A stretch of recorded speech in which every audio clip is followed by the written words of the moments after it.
आदित्यादिग्रहा सर्वे नक्षत्राणि चराशयः आयुर्कुर्वन्तु ते नित्यं यस्यैषा लग्नपत्रिका यस्यैषा जन्मपत्रिका। प्रिय मित्रों, हर हर महादेव, जय मां अम्बे। आशा करता हूँ कि आप लोग भी सकुशल से होंगे और आप लोग इतनी तन्मयता के साथ जानकारी प्राप्त कर रहे हैं, तो मेरा भी कर्तव्य बनता है कि नई नई जानकारियों को आप लोगों के बीच में प्रस्तुत करूं। तो आज के विश्लेषण के अंतर्गत हम आप लोगों को कुंडली से संबंधित विश्लेषण करने वाले हैं कि कुंडली का जो लग्न भाव है उससे क्या क्या विचार करते हैं, कुंडली के अंतर्गत जो प्रथम भाव होता है उससे हम क्या क्या जानकारी प्राप्त कर सकते हैं। तो इसी विषय पे हम जो है चर्चा करेंगे।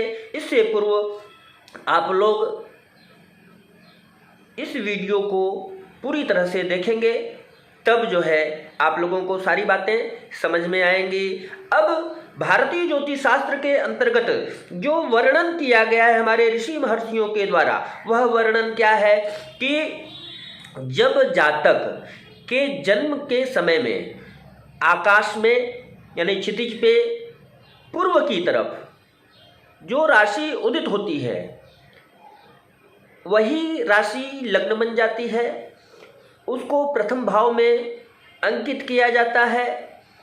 इसके बाद द्वितीय, तृतीय, चतुर्थ, इस तरह से कुंडली के अंतर्गत 12 भाव होते हैं। प्रथम भाव लग्न होता है, जो आकाश में उदित राशि होती है, जातक का जिस समय जन्म होता है वही अंक वहाँ पे अंकित किया जाता है। उसके बाद आगे का क्रम चलता है। रही बात यह, अब दूसरे नंबर पे सामूहिक रूप से शरीर का विचार होता है। लग्नस्थ राशि तथा उसके स्वामी द्वारा सुख, दुख, जरा अवस्था, ज्ञान, जन्म का स्थान, यश, स्वप्न, जुआ, गौरव, राज्य, स्वभाव, आयु, शांति, आकृति, अभिमान, प्रकृति, काम, धंधा, दूसरों से जुआ, लक्षण, तिल का निशान, त्वचा, नींद, दूसरों का धन हर लेना, दूसरों का अपमान करना, आरोग्य, वैराग्य, कार्य का कारण, पशु पालन, मर्यादा का सर्वनाश, वर्ण अर्थात ब्राह्मण, क्षत्रिय आदि में जन्म तथा स्वयं का अपमान आदि प्रथम भाव के ये कारक हैं। ध्यान देने की बात है, प्रथम भाव में सामूहिक रूप से यदि शरीर आदि का विचार किया जाता है, सामूहिक शरीर से तात्पर्य न केवल समस्त शरीर है बल्कि शरीर के धातु, चर्म आदि वे पदार्थ जो सामूहिक अथवा व्यापक रूप से शरीर में पाए जाते हैं।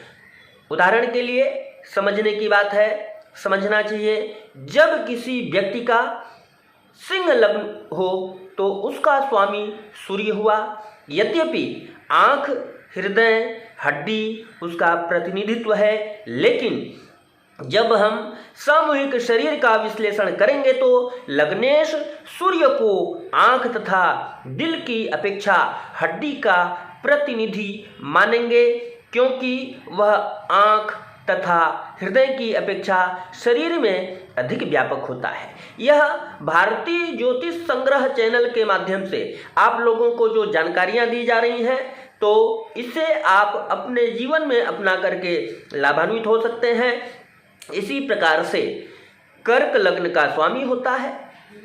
यद्यपि मन, छाती तथा रक्त सभी का प्रतिनिधि करता है, लेकिन सामूहिक शरीर में चंद्रमा रक्त का अधिक प्रतिनिधित्व करेगा, क्योंकि रक्त शरीर में मन तथा छाती की अपेक्षा अधिक व्यापक क्षेत्र का कार्य करता है। इसी प्रकार लग्नेश मंगल से पुट्ठे, लग्नेश बुध से चर्म, लग्नेश गुरु से, मेधा लग्नेश शुक्र से, वीर्य लग्नेश शनि से, नसें आदि को सामूहिक शरीर के अर्थ में ग्रहण करना चाहिए।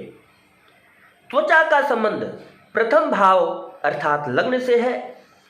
अब यहाँ पे स्पष्ट है कि जब लग्न में अथवा सूर्य लग्न में 2 गुना अथवा चंद्र लग्न में हो, ऐसी स्थिति में त्वचा का कारक बुध पड़ा होगा तो लग्न त्वचा का 2 गुना प्रतिनिधित्व करेगा। ऐसी स्थिति में यदि लग्न पर राहु का प्रभाव हो तो व्यक्ति के शरीर में त्वचा रोगों की सृष्टि हो जाएगी, जैसे फूल, बहरी आदि का हो जाना।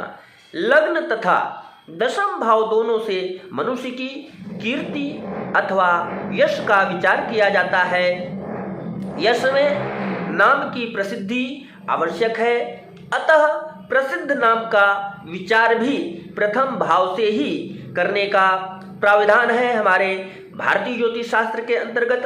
प्रिय मित्रों, आज हम प्रथम भाव से संबंधित विचारणीय तथ्यों पे प्रकाश डाले, विश्लेषण किए कि कुंडली का जो लग्न भाव है, प्रथम भाव है, उस भाव से हम क्या क्या विचार करते हैं, क्या क्या विश्लेषण कर सकते हैं। तो आशा करता हूँ कि आप लोग इस जानकारी से लाभान्वित होंगे और आप लोग प्रयोग करते हुए दिव्य जानकारी ग्रहण करते रहेंगे। तो इसी तरह से आपको जानकारियाँ चैनल पे पड़ी हुई हैं और आगे भी विश्लेषण के माध्यम से हम जानकारी को लेकर के आते रहेंगे। तब तक के लिए हर हर महादेव, जय मां अम्बे।